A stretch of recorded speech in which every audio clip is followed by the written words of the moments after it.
my name is Frances. Welcome to DLR Library Storytime. Today we'll be reading Mr. Bears' Picnic, written and illustrated by Debbie Gliori, and thanks to the O'Brien Press for allowing us to read this today. So this story is about Mr. Bear who brings Baby Bear on a picnic, and some funny things happen along the way. What a beautiful day, thought Mr. Bear. Perfect weather for a picnic. Mrs. Bear snored quietly.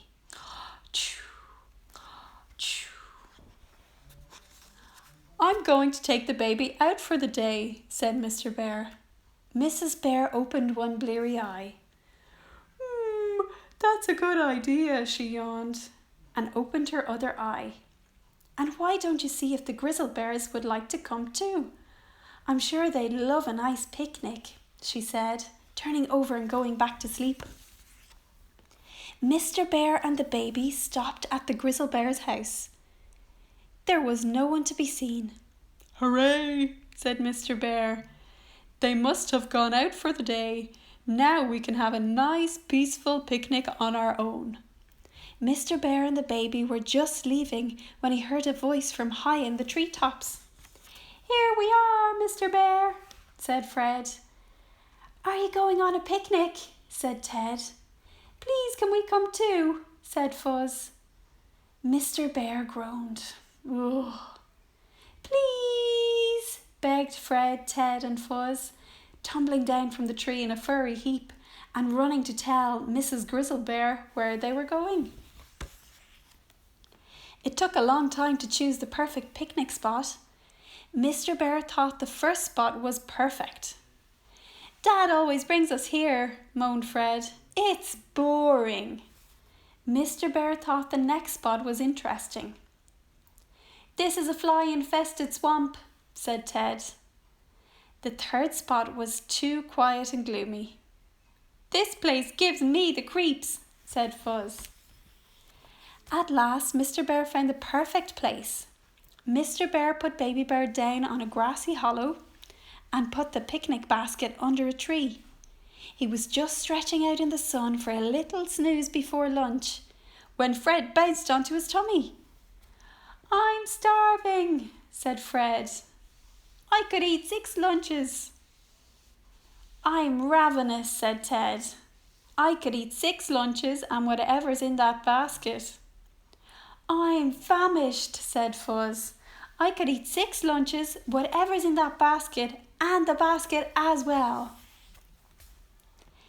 Mr. Bear left the pond with a sigh. We'll have something to eat then. Let's see what we've got for lunch, he said, opening the picnic basket. Mr. Bear pulled out a teddy. That's not a very good lunch, said Fred. You can't eat toys, said Ted, glaring at Mr. Bear. I think you brought the wrong basket, said Fuzz. The baby began to cry. Wah, wah. Right, said Mr. Bear. We'll have fish for our picnic.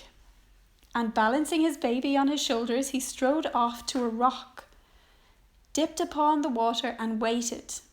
Fred and Ted watched while Fuzz played in the water. Maybe I should wiggle my paw like a worm, said Mr. Bear. I know I could catch something if I just stretched a bit further, said Mr. Bear, slipping head first into the pond. Blub, blub, blub, blub, blub, cried Baby Bear, clinging on tightly. You're not supposed to do that, said Fred. Our dad never gets wet when he goes fishing, said Ted, and he always catches lots of fish. All you're going to catch is a cold, added Fuzz. I don't think we're going to have a picnic. Right, that's it, roared Mr. Bear. Shh, you'll scare away all the fish, said Fred. I don't care, yelled Mr. Bear. Me neither, said Ted. I don't even like fish. Dad makes us eat loads of fish, said Fuzz. With all the jaggy bones, said Fred. And the slimy skin, said Ted. And the yucky eyeballs, said Fuzz. Then Mr. Bear had an idea. "Follow me," he said. "I know just what you bears need to eat."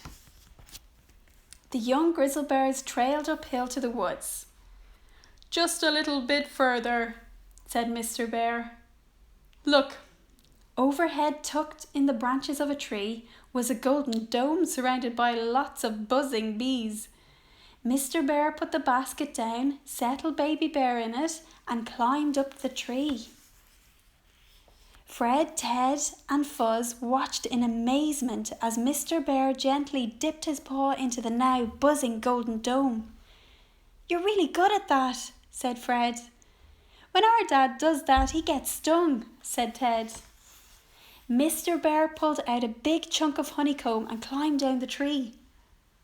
"I love honey," said Fred, skipping home. "I could eat the whole honeycomb myself." "I could eat the whole honeycomb and the hive it came from," said Ted, puffing alongside. "I could eat the whole honeycomb, the hive and the bees as well," said Fuzz, overtaking the others. "You took the wrong picnic basket," said Mrs. Bear when they got home. "You must all be starving." "No, we're not," said Fred. "We've been on a honey hunt." "You should see Mr. Bear honey hunting," said Ted. "He's brilliant." "We saved some for you," said Fuzz. Mr. Bear smiled from ear to ear. "Bread and honey for tea," he said, and they all sat down to a feast. Thanks for listening, everyone. I hope you enjoyed that story. We'll see you next time. Bye.